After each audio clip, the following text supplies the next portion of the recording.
Hello all, welcome back.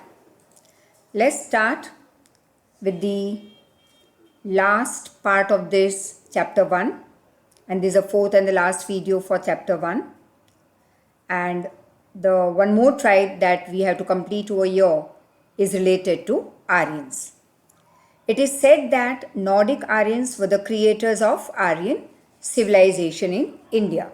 Now, what do you mean by civilization? It means the process by which a society reaches an advanced stage of development. I repeat, civilization means a process by which a society reaches an advanced stage of development. Hindus were called Aryans in ancient time, and the area where they were densely populated, means where they lived in large number, that area was called Aryavrat.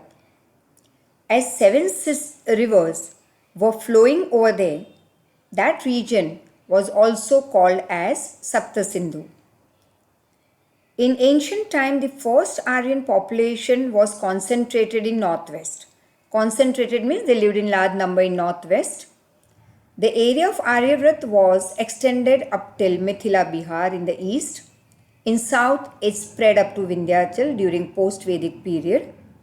The Aryans were more developed people than any other contemporary tribes. Contemporary tribe means that time tribe. So among all the tribes that we have learnt up till now, Aryans were more developed than the other tribes.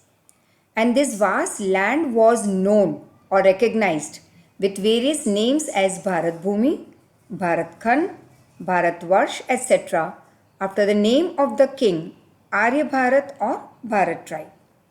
So here your objectives will be the words Saptasindhu, Aryavrat, and after the name of the king dash or Bharat tribe.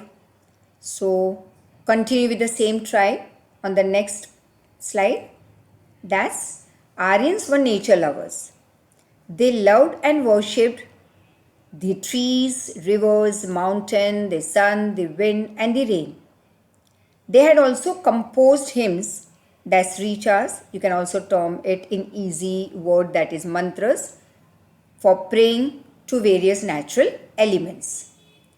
Now as the time moved ahead, that is in due course of time, some religious ceremonies like reciting the Ved, that is recitation of Ved, performing Yagya Yagyadi. Now Yagya is a Sanskrit word which means a simple way, if you can understand, is Havan that we perform. So performing Yagya, Yagyadi and other activities became prevalent in India, that is it existed in India. There was a fine amalgamation. Amalgamation means mixture of all these tribes with their specific style, that is particular style of living, and a peaceful culture was formed, that is harmonious culture was formed, which gave India a glorious and prosperous heritage. So Indian culture became rich, prosperous, that is because of the mixture or amalgamation of all those tribes who came and lived in India, became Indians, and their culture was added up to Indian culture. These foreigners and Indian tribes amalgamated, that is mixed up in such a way over a long period of time that they lost their individual identity. Individual identity means these tribes actually forgot that from where they came or who they were and or what they were, and they became Indians through intercaste marriages. Outsiders and local people were greatly attracted or influenced by languages, script, names and religious beliefs, which played a great role in Indianizing these foreigners. Indianizing these foreigners means how these foreigners became Indians, what attracted them. That is, they were attracted by Indian languages, script, names, etc. Since ancient times, a composite culture has been created in India. Composite culture means you can say a culture made up of many elements. Composite culture, once again in simple way you can say a culture which includes many cultures of different tribes. So since ancient time a composite culture has been created in our country. Now they all then became Indians. In short, in ancient India, the amalgamation of these various cultures made Indian culture rich by making it variegated and prosperous. Move on to the next part, and there is the last section of this chapter, and that's preservation and conservation of heritage.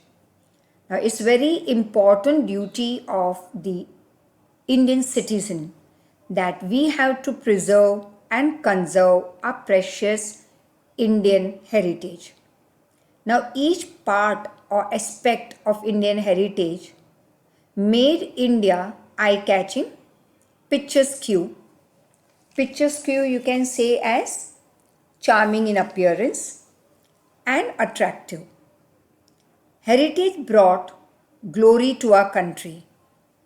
I don't think so that if this heritage would not have been preserved over the centuries, then India would have been this famous as it is today on the world map. We have preserved this heritage in ancient time till today, and today's government also is putting in lots of effort to preserve our Indian heritage. So India achieved a leading position in the world by keeping its rich heritage protected and preserved.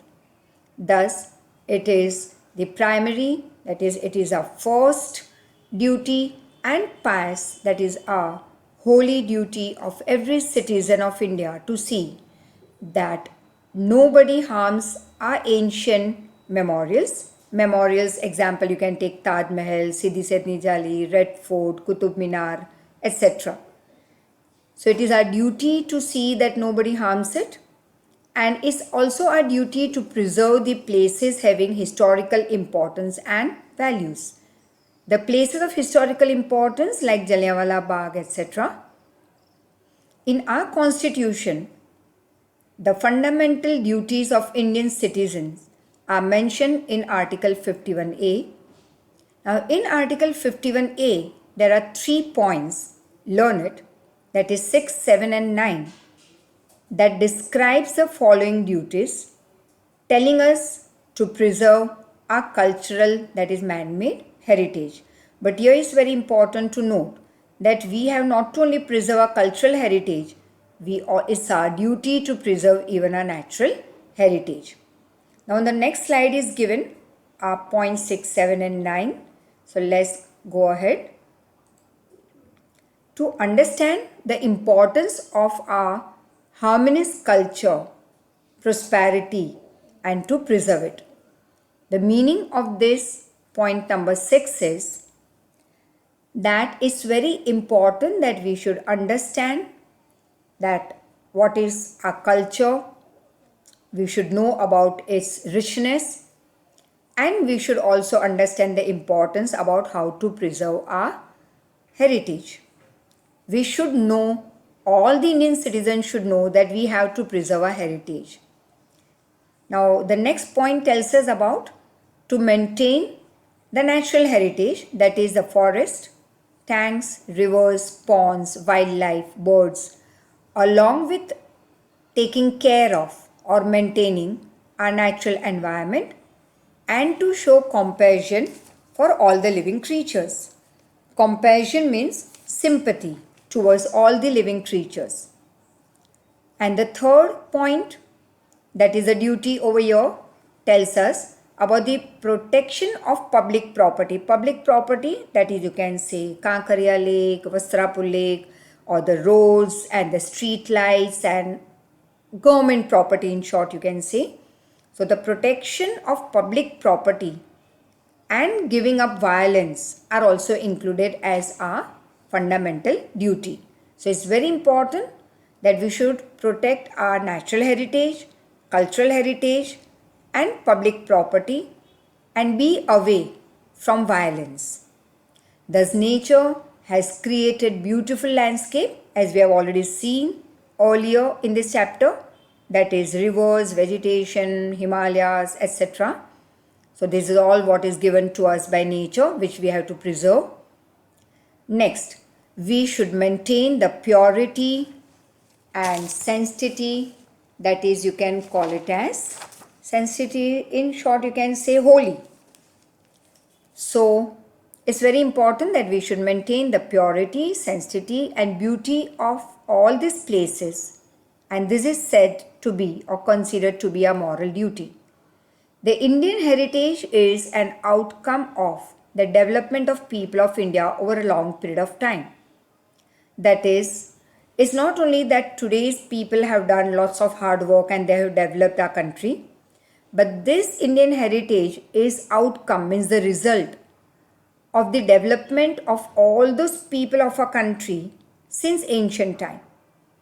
Nature has greatly or generously donated huge amount, that is abundant prosperity, to India. India achieved invaluable opportunities in all the fields to develop gradually due to India's special natural structure. Now, what is this India's peculiar natural structure? That is, when you see on the world map, where does India stands? You can see it is covered on the three sides. In the south by water, so that is a peculiar natural structure. In the north we have great Himalayas. So many other things you will learn as we move ahead in the next chapters, that all this natural structure of India, which is very special, very peculiar, has helped India to develop, and in this way Indian heritage is a result of the development of the people of India in social, economic, political and cultural field over a period of thousands of years.